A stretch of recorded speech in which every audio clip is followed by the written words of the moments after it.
इस देश को ये मेरा गारंटी।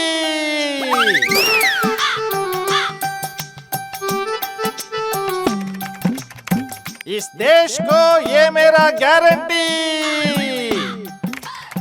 इस देश को ये मेरा போதுமே உங்க கேரண்டி.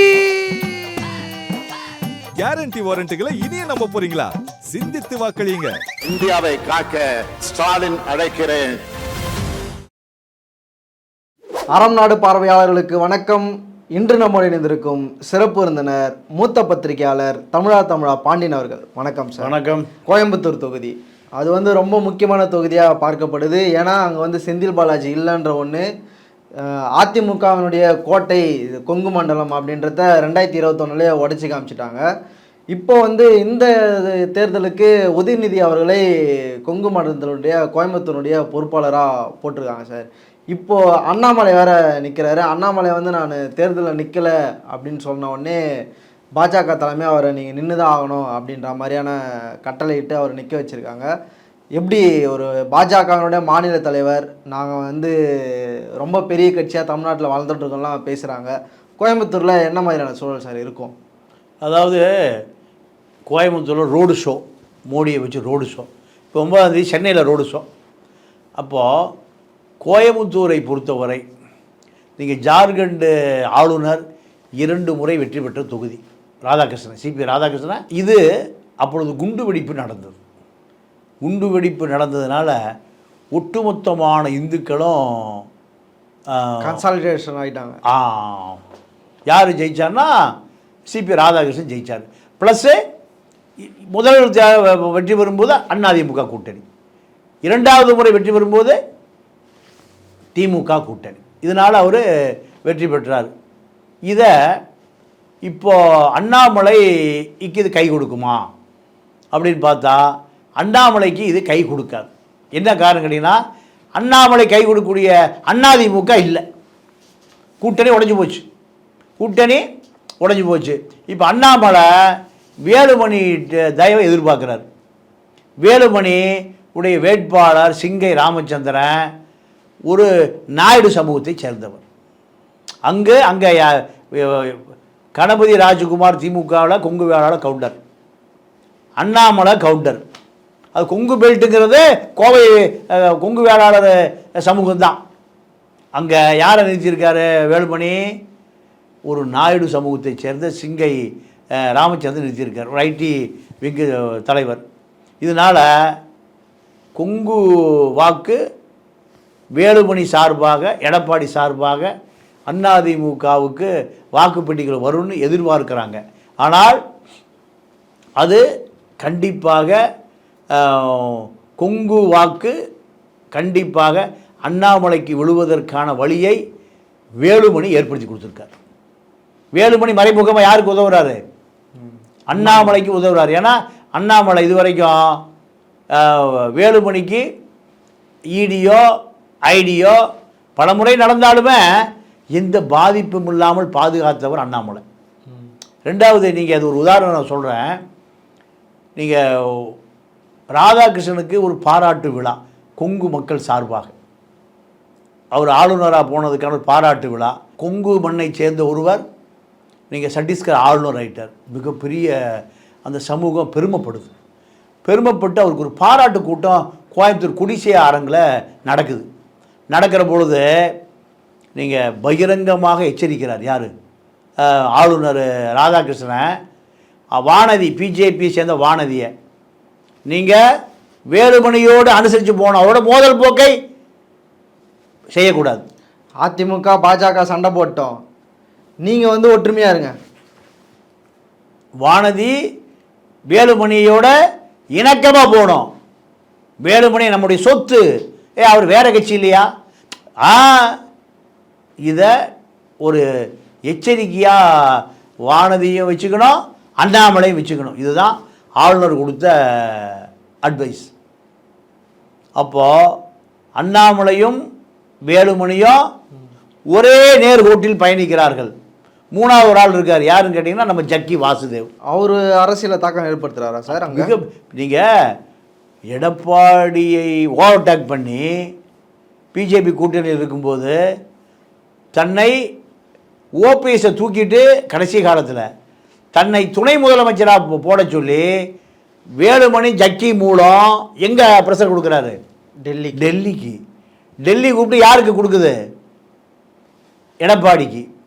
எடப்பாடி பார்த்தாரு, ஒரு முக்குளத்தோடு துணை முதலமைச்சராக இருந்தால் சமாளிச்சுக்கலாம், இன்னொரு கொங்கு கவுண்டரை முதலமைச்சராக வந்தால் துணை முதலமைச்சராக வந்தால் அடுத்து முதலமைச்சர் நாற்காலிக்கு ஆபத்து. யார் முடிவு பண்ணது? எடப்பாடி. இதனால அவரை அடக்கி வாசிக்க வச்சவர் எடப்பாடி. ஆனால் கடைசி வரை தொடர்ந்து துணை முதலமைச்சர் போராடிட்டு பதவிக்காக யார் போராடுறா? டெல்லிக்கு ஜக்கி. ஏன்னா ஓபிஎஸ் எடப்பாடியோட முரண்பாடோடு ஓடிட்டு இருக்கு, தூக்கிட்டு இவரை போடுங்க. அப்போது ஜக்கி பிஜேபியினுடைய ஆள், அண்ணாமலை, வேலுமணி 3 பேரும் ஒரே நீங்கள் பங்குதாரர் பல தொழில்கள். என்ன தொழிலாம் இது கண்டுபிடிக்கணும், ஐபி தான் கேட்கணும். இப்போ 2 கொங்கு வேளாளர் சமூகத்துக்கு எதிராக ஒரு நாயுடு சமூகத்தை நிறுத்தினா கண்டிப்பாக அது பலவீனம்தான். இப்போ அண்ணாமலை ஓட்டு வாங்குவாரா சார்? அண்ணாமலை 3வது வருவார். ஏன்னா நீங்கள் எந்த சூழ்நிலையிலையும் அண்ணாமலைக்கு திமுக வெற்றி பெறும், 2வது இடம் அதிமுக ஜெயிக்கும். இயற்கையாகவே 3வது இடத்துக்கு தள்ளிவிடப்படுவார் அண்ணாமலை. தொல் திருமாவளவன் அவர்கள் எம்பியாக இருக்கார் சார். இப்போ அந்த நாடாளுமன்ற தொகுதி ஏற்கனவே நள்ளிரவில் தான் ரிசல்ட்டு வெளியாச்சு. இந்த முறை எப்படி இருக்கும் அந்த தொகுதி? கள நிலவரம் அங்கே எப்படி சார் இருக்குது? ஒரு பக்கம் பாஜக தரப்புலேருந்து முன்னாள் வேலூர் மேயரை அங்கே எடுத்துன்னு போய் போட்டிருக்காங்க, எதிர்த்தரப்பில் அதிமுகவும் போட்டிடுறாங்க. என்ன மாதிரியான சூழல் சார் அங்கே இருக்குது? அவர் பானை சின்னத்தில் போட்டியிடுறாரு. கடந்த முறையும் அதே தான். 2 வேட்பாளர்கள், ஒருவர் விழுப்புரத்தில் உதயசூரியில் வெற்றி பெற்றார். இந்த முறை 2 பேருமே பானை சின்னம் தான். இப்போ சிதம்பரம் நாடாளுமன்ற தொகுதி என்பது திருமாவளவனுக்கு நீங்கள் 1 இயர் ப்ளஸ் தலித் ஒரு வாக்கு வங்கி அதிகமாக உள்ள தொகுதி. ஏற்கனவே 3 முறை பாமக அங்கே எம்பிசியில் இருந்திருக்காங்க சார். ஆமாம். அப்போது இது முழுக்க தலித் வாக்கு வங்கிகளை மட்டும் நம்பி அவர் இல்லை. அவர் தலித் வாக்கு வங்கி மட்டும் ஜெயிக்க முடியாது. இப்போ அதிமுகவில் நிறுத்தப்பட்டு இருக்கிறவர் சந்திரகாசி, அவரும் முன்னாள் சட்டமன்ற உறுப்பினர். இதே போல் போன முறையும் அதே தேர்தல்னு தோல்வி அடைந்தவர். பிஜேபியில் வேலூர் முன்னாள் மயில் கார்த்தியாயினி அந்த அம்மா களத்தில் இருக்காங்க, அதிரடி பேச்சாளர். இதில் இன்னொரு பெரிய விஷயம் என்ன கேட்டிங்கன்னா, பிஜேபி சார்பாக தடா பெரியசாமி சிதம்பரம் தொகுதியை கேட்குறாரு.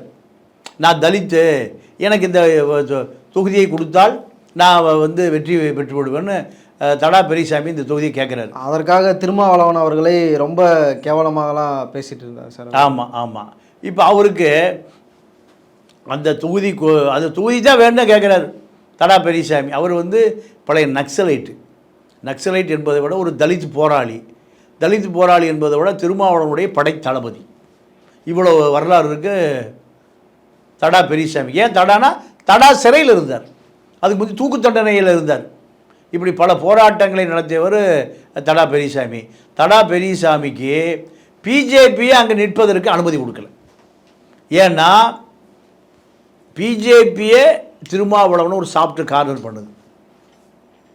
என்ன காரணம்னா, இவரை நம்ம கடுமையாக எதிர்த்தோம்னா தடா பெரியசாமி போட்டு முழு நேரம் பிஜேபி எதிர்ப்பாளராக மாறிடுவார்.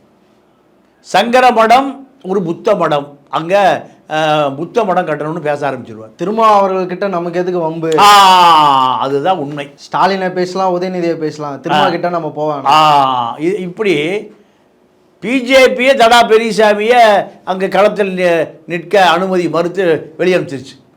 இப்போ இதுதான் அடுத்து 1 இயர் வாக்கு வங்கி கிடைக்குமானா கண்டிப்பாக 1 இயர் வாக்கு வங்கி திருமாவளவனுக்கு கிடைக்கும். எப்படி சார்? எப்படி கிடைக்குன்னு கேட்டால், கலை யதார்த்தம் வேற ஒன்றா ப்ரொஜெக்ட் பண்ணுறாங்க. திருமா வெர்சஸ் 1 இயர், இப்படின்ற போட்டை தான் பண்ணிட்டு இருக்காங்க. ஆனால் நீங்கள் சொல்கிறது வேற ஒன்றா இருக்குது. எந்த விதத்தில் வன்னியர் மக்கள் திருமாப்பாக்கம் போவதற்கான சூழல் இருக்குதாங்க?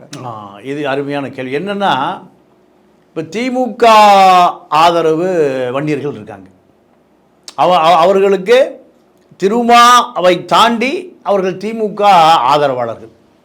திமுக ஒன்றியம், நகரம், வட்டம் கிட்டான்னு இப்போ அதிகாரத்தில் இருக்காங்க.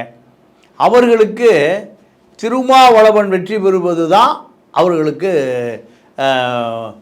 சரியான பார்வை.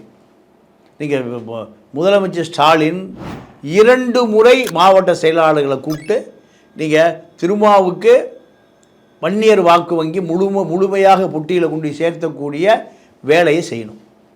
இது உங்களுக்கு ஒவ்வொரு பூத்து நிலவரம் நான் பார்ப்பேன், மாவட்ட செயலாளர்கள் மூலம் பார்ப்பேன், மந்திரிகள் மூலம் பார்ப்பேன். இது எங்கே தவறு நடந்தாலும் முன்னாள் மந்திரிகள் நான் தூக்கிடுவேன், மாவட்ட செயலாளர் தூக்கிடுவேன், மந்திரியும் தூக்கிடுவேன். சிதம்பரம் தொகுதி முதலமைச்சருடைய கண் பார்வையில், நேரடி கண் பார்வையில் இருக்குது. இருக்குது. அப்போது இதுக்கு என்ன காரணம்னா, பானை சின்னத்தில் நிற்கிறார் என்பது ஒரு தகுதி அவருக்கு. ஏன்னா கட்சி அங்கீகாரம் கிடைக்கணும். ஒரு கட்சி தலைவரை உதயசூரிய சின்னத்தில் நின்று வெற்றி பெற்றால் அவர் திமுக உறுப்பினராகத்தான் பார்க்கப்படுவார். இதை மீறித்தான் அவர் பானை சின்னத்தில் நிற்கிறார். ஒன்று.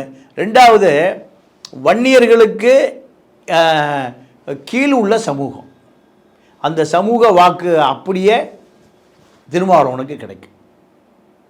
வன்னியர் வர்ஸ் தலித்து, அது தமிழ்நாடு முழுக்க இருக்கக்கூடிய ஒரு பொது பிரச்சனை.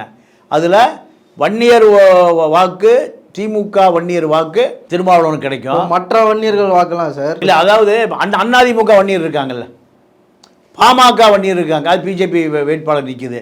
ஆனால் பாஜக வேட்பாளர் பலவீனமான வேட்பாளர். ஏன்னா பாமகவே அங்கே பலவீனமாக இருக்குது. வன்னியர் பகுதி முழுக்க பாமக பலமாக இருந்தால் விஜயகாந்த் இல்லை அங்கே அரசியலில். விஜயகாந்த் விருத்தாச்சலத்திலையும் ரிஷிவந்தியிலும் ஜெயிக்கிறார். அப்போ பாமக பலவீனப்பட்டு போய் இப்போ பாமக வாக்கு மிக பலவீனமாக இருக்குது. வன்னியர்கள் பூரா திமுக வன்னியராக, அதிமுக வன்னியராக மாறிட்டாங்க. அதனால தான் திருமாவளவனுடைய வெற்றி உறுதி. இந்த தலித்து வாக்கு வங்கி முழுக்க அங்கே பிஆர், பிஎல் 2 பேர் இருக்காங்க. தேவேந்திர குல வேளாளர், பறையர் வாக்கு வங்கி, அது முழுக்க அவருக்கு விழுந்துடும். அதே போல் நீங்கள் ஒடுக்கப்பட்ட சமூகமும் திருமாவளவனும் தமிழ் தேசிய தலைவனாக நினைக்குது. நமக்காக குரல் கொடுப்பார், நமக்காக பேசுவார், நமக்காக சட்டசபையில் நாடாளுமன்றத்தில் குரல் கொடுப்பார். இந்த நம்பிக்கை அந்த ஒடுக்கப்பட்ட மக்களுக்கு இருக்குது. அதனால் அதுவும் ஒரு ப்ளஸ் பாயிண்ட்டு.